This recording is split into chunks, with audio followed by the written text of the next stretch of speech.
Hi everybody, I'm Susan Mulvihill. It's time for my next seed starting demystified video, and this is number 7 in my series of videos on this very important and useful topic. For today, I want to give you an update on how the seedlings are doing both indoors and out in our little greenhouse. Then I want to talk about uppotting, why you would do it, when and how. I'm going to talk a little bit about pinching back certain types of seedlings to get bushier growth. And then I want to give you a little refresher on hardening off your seedlings so they're ready to go out in the garden under that very intense sun. Okay, so some of the oldest seedlings I have so far are the Verbena bonariensis vanity. And you can see that they've got very nice true leaves and they're growing much better than they were when you last saw them. Over on the right here is salpiglossus, or painted tongue, which is a gorgeous flower, and they are looking a lot better too. A little bit later I planted some aster seedlings. These are tower chamois with gorgeous peach colored blossoms. And these are looking a lot better too, not so leggy. Here are those coleus seedlings. I started those quite early. This one is called Sun Coral Candy, and you can see that they're growing really nicely. I'm very happy with those. In this next flat, I've got some Apricotta Cosmos seedlings. Those are doing really well, and they always have such pretty true leaves. They're real sort of ferny and lacy. Here is Utah Improved Celery, and these plants are doing great. They tend to be very slow to germinate and very slow to get going, but they're looking good. I planted these zinnia seeds on April 1st, and they are coming along nicely. They've got their true leaves, and they're just starting to put on a little growth. Here are my 6 eggplant seedlings. The variety is Epic Hybrid, and I'm going to grow them in my greenstock vertical planter this summer. We will be talking more about them in a little bit. In this next flat, I have zinnias in these 3 pony packs. You can see I got 5 out of 6 cells that germinated, 5 out of 6 here, and only 2 out of 6 in this one. So it looks like I have a few seeds to replant, and I better hurry up and do that. Now this one has red-veined sorrel planted in it, and it has not come up yet. I planted those seeds on April 1st, so I don't know if they're really slow to germinate or maybe the seeds aren't very good. In the other end of this flat, this is planting that has been done by Bill. He's got some tomato seedlings that are up, but not particularly great germination, and he also has some bok choy seedlings that have come up, but again, real spotty germination. I really don't know what's going on. Here's a flat that I planted with tomato seeds on April 6th. The first one is a paste tomato, so something you would use for making sauce, ketchup, or salsa. And it looks like there's a tiny little seedling that's coming up there, so I think I got 100% germination on them. Then there's Federle, also a paste tomato, and it is missing 3 seedlings, so I think I'm going to have to reseed those. The next up is Supremo. That is a determinate type of a paste tomato, and I got 100% germination, so that's great. In this last row, I divided it into 2, so I've got 3 Orange Hat, which is a dwarf cherry tomato, and then 3 Patio Yellow cherry tomatoes, and those are all up. It's just a little hard to see that one there. So these smaller ones I'm going to grow in my greenstock vertical planter. Since there are a lot of pots here, I decided it'd be easier just to show you what's growing at the top tier of our grow light system. This is Bill's pepper crop for 2023, and you can see the plants are coming along really nicely. He is fantastic at growing both sweet and hot peppers, so we're very excited to see the plants doing so well. Now let's head outdoors and see what's happening in the greenhouse. you can see Bill's cabbage plants and more bok choy. We just love bok choy, so that's why we've got a couple stages of them growing so far. To the right, you can see my lovely broccoli plants. They are really doing nicely. I ended up just having to temporarily put some little supports in there because a couple of them were falling over. Can't have that. Bill temporarily has some shallots in here. They've sprouted nicely and he's going to transplant them soon out in the garden. And then to the right are little onion seedlings that he's also started. You might think, wow, that's a lot of seedlings in a single container, but they're very easy to tease apart and they transplant beautifully. Okay, here are my gutter peas. And if I just pan down the gutters, you can see that the plants are doing great. Now we're waiting to transplant them until the weather gets a little bit warmer, but I think they should be in the ground within a week, and I'll be sure to video that. If you're thinking, what in the world is a gutter pea? I have videos on it from the last few years on my YouTube channel, which is Susan's in the Garden, and it explains everything, but it's a very slick, quick way to plant a whole lot of peas in a very short amount of time. Now let's talk about uppotting and why you would want to do that. First of all, what it means is transplanting your seedlings into a larger container. And in the example of these epic hybrid eggplant seedlings that I have, I know that they are not going to be able to be transplanted out into our garden until almost the end of May, and this is only the middle of April.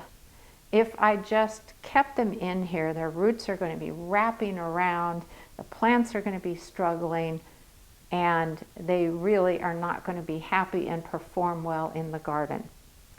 So what I want to do today is to move them up into a larger pot that they can stay happy in until the end of May gets here. One of the sure signs that a plant needs to be uppotted, and I'm referring to ones that don't get to go out into the garden for quite a while, is to look at the bottom and see if roots are emerging from the bottom, and sure enough, that's what I'm seeing. It's actually not as bad as I thought it would be, but I do want to uppot them now. Now here's another good example of something that will need to be uppotted, and I'm going to do that today as well. So here are my little coleus seedlings, and look at all the roots coming out here. These definitely need to be in a larger size. And I especially want to do it because this is the first time I've ever grown coleus plants from seed, and so I want to get them off to the best start possible so that I have good success with them. For uppotting, you want to use a nice quality potting soil rather than a germination mix. And make sure it's pre-moistened. And I'm just making a little well in there for moving the plant into it. When it's time to remove your seedling from the container it was originally growing in, I want to mention something that is super important, so you definitely want to pay attention. So you never ever want to pull a plant out of its pot by grabbing onto its stem and yanking it up. That's because you can crush or destroy cells that are within the stalk, and that makes it difficult and sometimes impossible for it to move moisture and nutrients from the soil. So you don't want to set your plants back that way. And again, you've gotten them this far, so don't set them back. So what I like to do for things that are growing in pony packs is I'm just pushing up on the bottom to loosen them from the pots. And then I'm going to put it on its side and just hold on to the leaf and give a little bit of a pull. There we go. Okay, now I can just put it in my hand. And there's our little seedling. Actually looks pretty good. So now I'm going to put it into the pot, and I'm going to fill it to about where it is coming out of the soil. Okay, here's our little seedling. Just put in some soil. Try to keep it centered in the pot the best I can. And then I'm just going to use my thumb to press the new soil down around that little block of soil that it was growing in.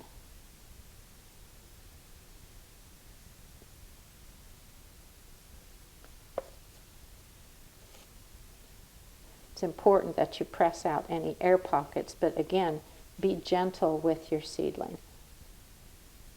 Now for the next one, I'll show you another way that you can remove seedlings from whatever it was previously growing in. Okay, and there it is. Okay, actually I have two more ways to show you how to get the plants out of the container. I recently bought these tongs from Gardener's Supply, and it's a pretty ingenious little method for lifting seedlings out. You just insert the tongs into the container and slide it down, and then gently squeeze to lift out the soil. How cool is that? Very nice. And another way you can do this is with a slot screwdriver, and you just need to gently insert it into the pony pack and get it under the root system and lift that out. So there's 3 different ways to do it. Okay, here are my up-potted eggplant seedlings. They are looking good. And I wanted to remind you that it's important to fertilize your seedlings about every 7 to 10 days.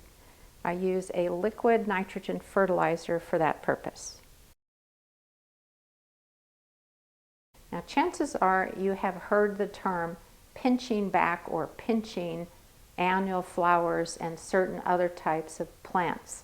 And so I just wanted to bring it up today so that you understand what it is and what the process is.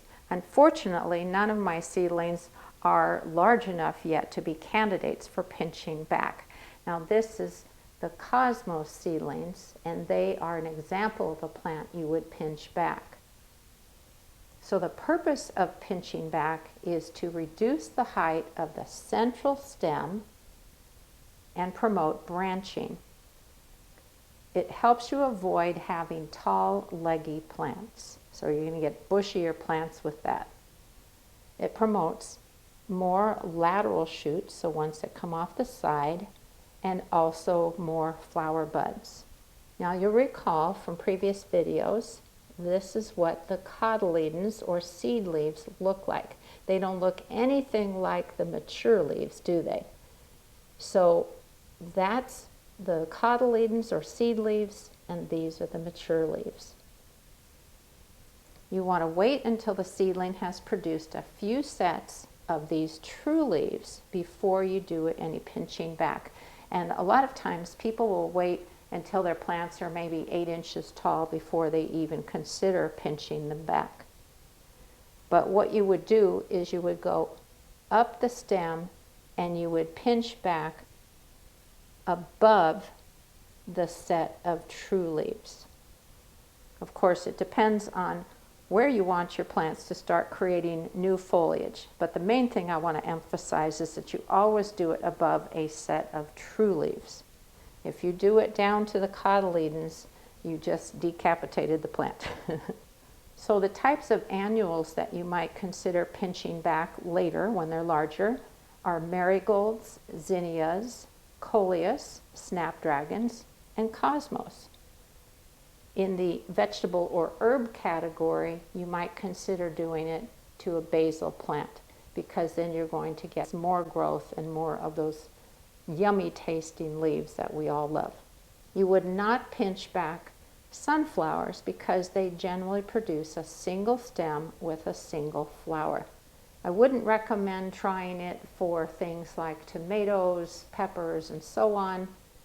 So really, the focus is on doing this to annual flowers and basil plants. Okay, last topic for today is hardening off your seedlings before you move them out to the garden. This is so worth your time, believe me, because you just babied these for however many weeks. You don't want to move them straight out to the garden without putting them through the hardening off process. What happens is that when we grow our plants indoors, whether they're in a sunny windowsill or under grow lights like this, the intensity of the light that they've been exposed to in their young lives is nowhere near as intense as full sun. And what happens is if you just move your plants right out to the garden without doing the hardening off process, the leaves will get sunburned, believe it or not. And in the case of plants, the leaves will turn white, they'll be crinkly, kind of paper-like. And if it's bad enough, the plants will die. Well, that was not why you went to all the trouble to start your plants from seed. So here's how the process works. Over the course of about 7 to 10 days, what you do is you're gradually exposing them to more light. So the first day, you're going to move your seedlings outside for 1 hour in a partly shady area. After the end of that hour, move them back indoors. Second day, out for 2 hours and back inside. Third day, 3 hours and then back inside. And as you go through that week, up to 10 days if you have the time, what happens is you're slowly moving them into more and more direct sun. So by the end of that process, these seedlings are ready to go out in your garden, and it is so worth your time. Now, if you work, I realize this is maybe not an option for you, but what you can do is start the process when you maybe have 2 days off together. So let's say a weekend in theory. You would move the plants outside into filtered light the first day for 1 hour, move them back in. Do it the second day for 2 hours, move them back in. The third day, let's say you're heading back to work, what you would do is put them somewhere where they're definitely in filtered light and leave them out for the whole day. Make sure they're out of the wind though, because that can really beat up these poor little plants. And you can do that for the remainder of the time frame. You can put your plants under some shade cloth or under a sheet of floating row cover, but give them a little bit of protection. And slowly but surely do expose them to a little more light, and they should be ready by the end of the week to week and a half time frame to go out in your garden and hopefully grow well and be very productive for you. Okay, that's everything for today. And I have to tell you, I have gotten so many nice comments from folks saying how much they have appreciated this series of seed starting videos. Thank you for telling me that. That really means a lot to me, and it makes all of this work worthwhile. Remember to like and also to subscribe if you haven't already, and I'll see you next week. Happy gardening.